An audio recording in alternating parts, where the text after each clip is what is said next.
To celebrate Chinese New Year this year, to celebrate Chinese New Year this week, the Chinese Communist Party flaunted their country's dominance in humanoid robotics.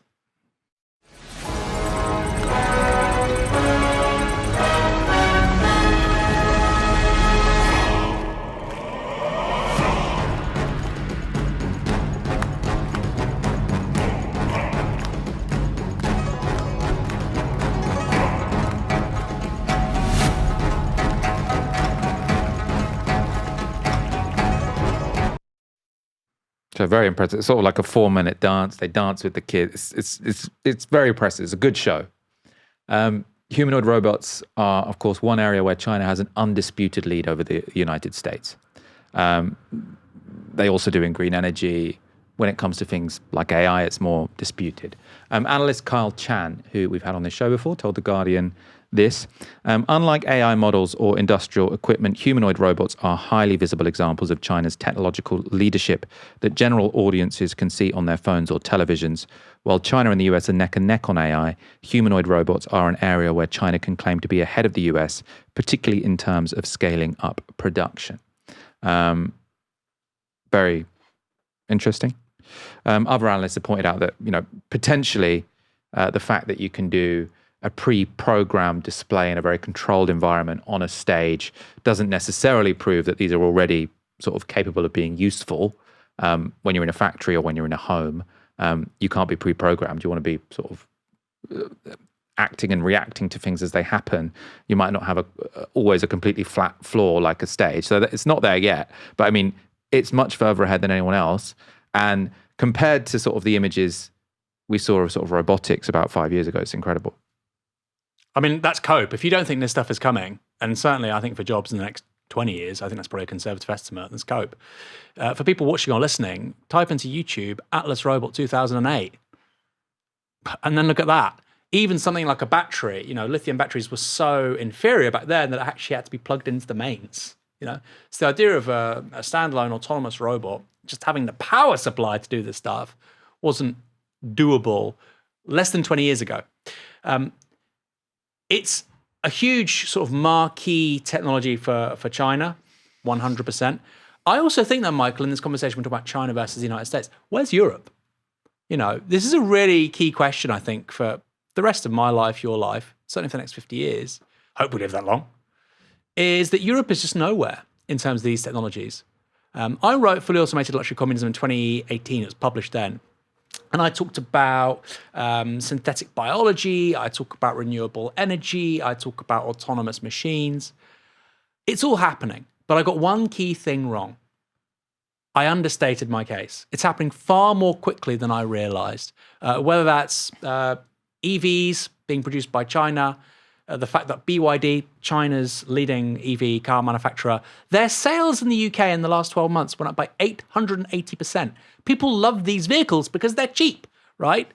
Look at a Chinese SUV EV, compare it to a Range Rover Evoque, see how much cheaper it is, see how much cheaper it is to run. It's a much better product.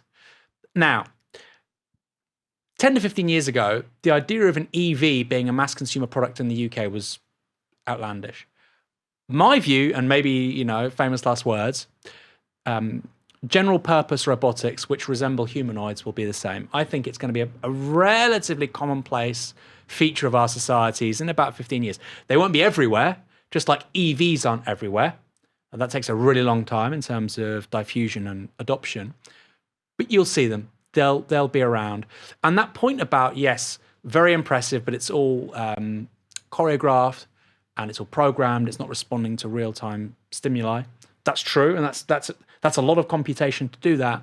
But one of the problems with humanoid robots is an inability to mimic fine motor coordination, which, if you watch that video, guess what? They nailed it.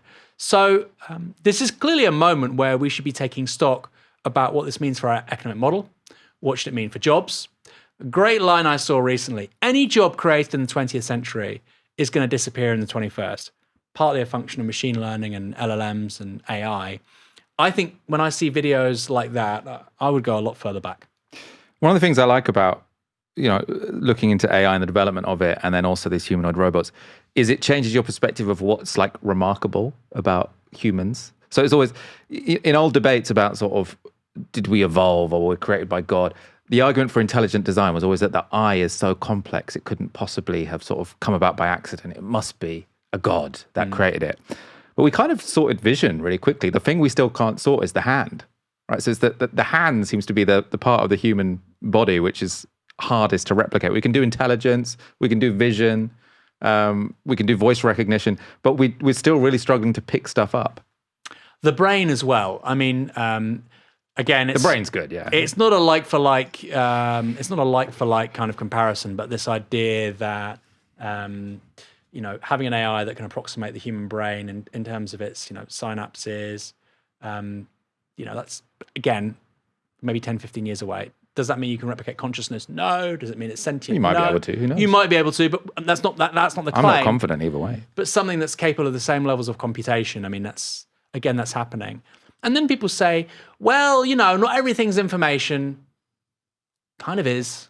You can encode information as DNA. So you can get, all the songs you listen to on Spotify, that can be as encoded as DNA and saved as DNA and then re-encoded back to digital information, and you can listen back to the music again. So kind of is. But look, this is the stuff that the left should be taking super seriously. Michael, I don't know if you saw this story last week. It's partly a Hail Mary commercial kind of provocation from Elon Musk. He's saying, let's have servers in space. Because, of course, in space, they'll be cooler. You won't have lobby groups trying to stop you, but also it's better for the environment, which is true. And you'll have abundant solar energy available because they're in space. I mean, that sounds kind of good. That sounds kind of cool. The point is, who benefits from these technologies? Right now, Elon Musk is worth $750 billion US. We've seen what big tech, we've seen what social media has done to inequality over the last 20 years. My concern is what LLMs, AI, machine learning, and humanoid robots will do to inequality over the next 20 years. I fear, with our present economic model, with our present stories, with our present presumptions, it will be much worse. I don't want that to happen, which is why we have to have a politics in response. So I suppose to go back to our previous story about, I suppose, the arrogance of some of the Silicon Valley bosses, where they think they can get to decide how their technology is used.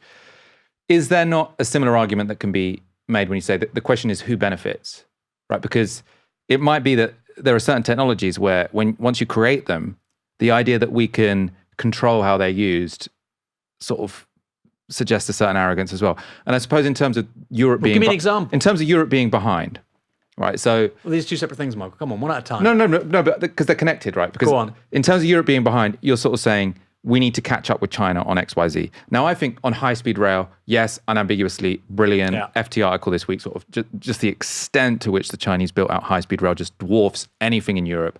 We should have done that. There's no reason we can't do that. It's not like we don't have the technology. We just don't have the political will. Should have done that. EVs, we could have done that. I mean, obviously, in terms of skill and state capacity, probably not, but I would have backed us doing that, let's say. 5G, definitely. In terms of 5G as well. In terms of this army of robots, in the same way that I'm very skeptical that we're going to be able to control sort of frontier AI models and make sure that it's only used for good. China also, of course, ahead when it comes to drone swarms. I'm not sure the idea that Europe should have been sort of more effective when it came to the race to build autonomous humanoid robots and drones. I'm just like, maybe staying out of it and trying to regulate the tech was the best option all along. So on this technology only being for good, I'm not saying that, and no technology is only for good. The point is about regulation, and like I say, who benefits from it? I mean, a great example about regulation is cars. Nobody says that cars today are only for good. About 30,000 people, I think, in the United States every year die from car accidents. I still think, generally speaking, people think there is a lot of positive utility that's created by cars. I would like fewer of them on the roads, right? And I'd like more public transport, but I think even if you had a complete like anti-car politics, you would say that older people and people with lots of kids should be able to access cars, right? So I don't think any technology is just for good. The point is, we have to determine the rules, conventions, applications of any technology. If you decide not to do that, you end up in a place where we are right now with things like pornography, where 16-year-old kids can access like S&M and bondage, right? I don't want that. And it's because we had a free market ideology at the twilight of the 20th century, start of the 21st century, which is that the market always decides, don't worry about it. We don't need to have a political conversation around this stuff. Great book on this, Technopoly by Neil Postman. He says our society, really after the 1980s, 1990s, is the first society in human history where people actually think you don't need to have a view on application of technology. It's a very new mindset. He calls it a technopoly. You move from a tool-making society to technocracy to technopoly, where people use tools. Finally, the tools use the people. And I think that is ultimately actually a very important thing. On Europe, no, Europe probably can't make humanoid robots. Should Europe be making more of its own microprocessors in terms of a technology sovereignty argument? 100%. Should Europe be making more of its own photovoltaic cells? 100%. Should it be making at least parts of EV production going forward? 100%. Our relationship to China, to me, is the big story here. And it's not a popular claim. Ultimately, Europe needs to work out where it belongs. I think Europe is part of a greater Eurasian civilization, right? Personally. But I know lots of Brits think that actually Europe is part of the Anglophone world and has nothing to do with France, let alone bloody China. So that's part of a broader conversation. I do think China should be involved in helping us build 5G and high-speed rail. These are two critical failures in this country over the last 25 years. We are very bad at building infrastructure, nuclear power too. There's a country that's very good at building it, but our political class has decided we don't want anything to do with them because apparently, we're some peer rival to China. If you believe that in 2026, you'll believe anything.